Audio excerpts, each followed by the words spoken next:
Hey guys, RS classes 90.5 में आप लोगों का स्वागत है। आज से हम लोग देखने जा रहे हैं पॉलिटी का जो हम लोग क्वेश्चन आंसर्स का जो सीरीज चला रहे हैं उसका ये पार्ट 4 है।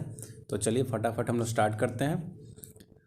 44वां क्वेश्चन बोलता है विच स्टेटमेंट्स आर करेक्ट। बताना है कि कौन सा स्टेटमेंट आपका इसमें करेक्ट है जो कि दिया हुआ है नीचे। पहला है article 2 of the constitution gives the right to the government to create new states into the union of India which are not part of India already. मतलब कि संविधान का जो आर्टिकल 2 है वो बताता है कि हमारे सरकार को ये पावर दिया गया है कि वो किसी भी बाहरी राज्य को अपने देश में मिला सकती है जो अभी फ़िलहाल हमारे देश का पार्ट नहीं है। ठीक है। आर्टिकल 3 क्या कहता है कि आर्टिकल 3 यह पावर देता है गवर्नमेंट को to change the boundary of the state within India. मतलब कि भारत में जो राज्य हैं उनके बाउंड्री को वो चेंज कर सकता है आर्टिकल 3 के तहत। सी ऑप्शन कहता है कि ये जो आपका स्टेटमेंट 1 और 2 है दोनों करेक्ट है। और जो आपका डी कहता है option none of the above, मतलब कि बताना है कौन सा स्टेटमेंट आपका सही है। तो इसका जो राइट आंसर है वो आपका हो जाएगा ऑप्शन नंबर सी, जो कि है both A and B are correct.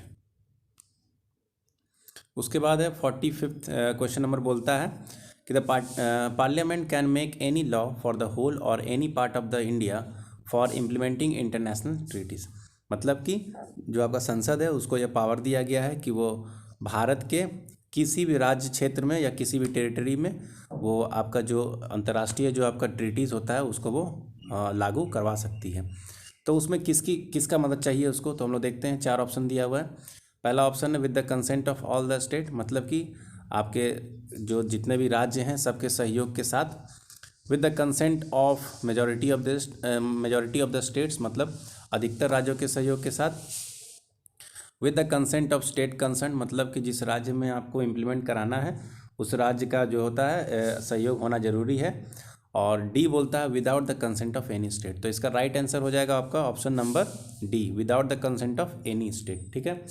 और इसमें बताया गया है कि ये किस आर्टिकल के तहत दिया गया है। तो आर्टिकल 253 कहता है कि पार्लियामेंट को यह पावर दिया गया है कि वो भारत के किसी भी क्षेत्र में ये क्या करते हैं, जो आपका इंटरनेशनल ट्रीटी है उसको वो लागू करवा सकता है। ठीक है।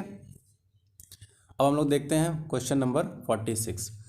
Under which one of the following constitutional amendment act 4 languages were added to the 8th schedule of the constitution of India. मतलब कि संविधान के कौन से संशोधन के तहत 4 लैंग्वेजेस को भारत के 8वें शेड्यूल में जोड़ा गया था। भारत के संविधान के 8वें शेड्यूल में जोड़ा गया था। तो पहला है option 90th amendment act, second option है 91st अमेंडमेंट एक्ट, सी है 92nd अमेंडमेंट एक्ट और डी है आपका 93rd अमेंडमेंट एक्ट। इसका जो राइट आंसर है वो हो जाएगा आपका option number C, 92nd amendment act.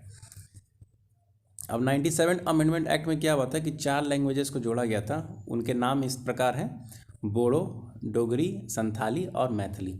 और इस प्रकार इन चारों लैंग्वेजेस को जोड़ने के बाद भारत के जो संविधान है उसमें जो 8वां शेड्यूल है उसमें टोटल नंबर ऑफ लैंग्वेजेस हो गए 22। ठीक है। उसके बाद हम लोग देखते हैं 42nd क्वेश्चन क्या कहता है। 47th number question, who among the following was the adviser of the drafting committee of the constituent assembly. ठीक है। तो बताना है कि इसमें कौन थे जो कि संवैधानिक सलाहकार थे अपने संवैधानिक असेंबली के, कॉन्स्टिट्यूएंट असेंबली के। ठीक है। तो पहला ऑप्शन आपका बी शिवा राव, दूसरा है डॉक्टर BR अम्बेडकर, सी है आपका सच्चिदानंद सिन्हा और डी है आपका BN राव। तो इसका राइट आंसर हो जाएगा आपका option number D, BN Rao. ठीक है। BN राव जो थे आपके एडवाइज़र थे ड्राफ्टिंग कमेटी के। ठीक है। उसके बाद क्वेश्चन नंबर 48 कहता है कि the idea of including the emergency provisions in the constitution of India has been borrowed from. जो आपका आपातकाल उपबंध है वो किस देश के संविधान से लिया गया है हमारे देश में। तो ये आपका राइट आंसर इसका हो जाएगा वाइमर कॉन्स्टिट्यूशन ऑफ जर्मनी। ठीक है। उसके बाद हम लोग देखते हैं 50 क्वेश्चन नंबर क्या कहता है, which schedule of the constitution of India contains the 3 list that divides power between union and the states.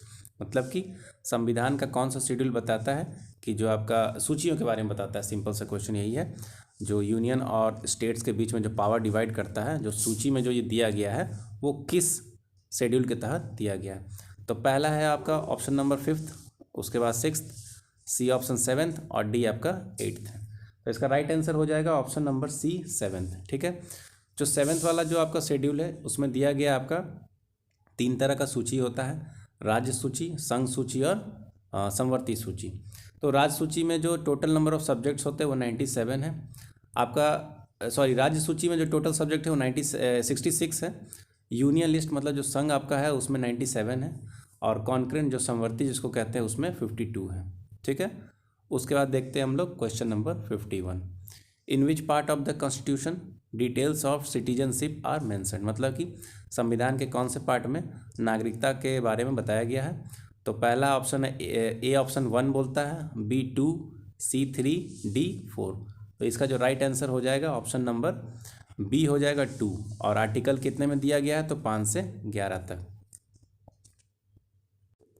उसके बाद है 52nd question number, who among the following was the first law minister of India. बताना है कि भारत के पहले कानून मंत्री कौन थे।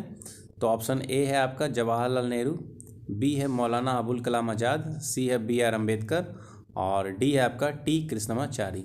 तो आपका जो राइट आंसर हो जाएगा वो आपका हो जाएगा option number C, doctor B.R. Ambedkar. ठीक है, उसके बाद देखते हैं हम लोग 53rd question number, who among the following was the finance minister of India in the interim government during 1946 to 1947। मतलब कि जो भारत का जो अंतरिम सरकार बना था उसमें आपके फाइनेंस मिनिस्टर का पद किसको दिया गया था। तो आपका जो इसका राइट आंसर हो जाएगा ऑप्शन नंबर सी हो जाएगा, लियाकत अली खान। चलिए आज का लेक्चर हम लोग यहीं तक रखते हैं।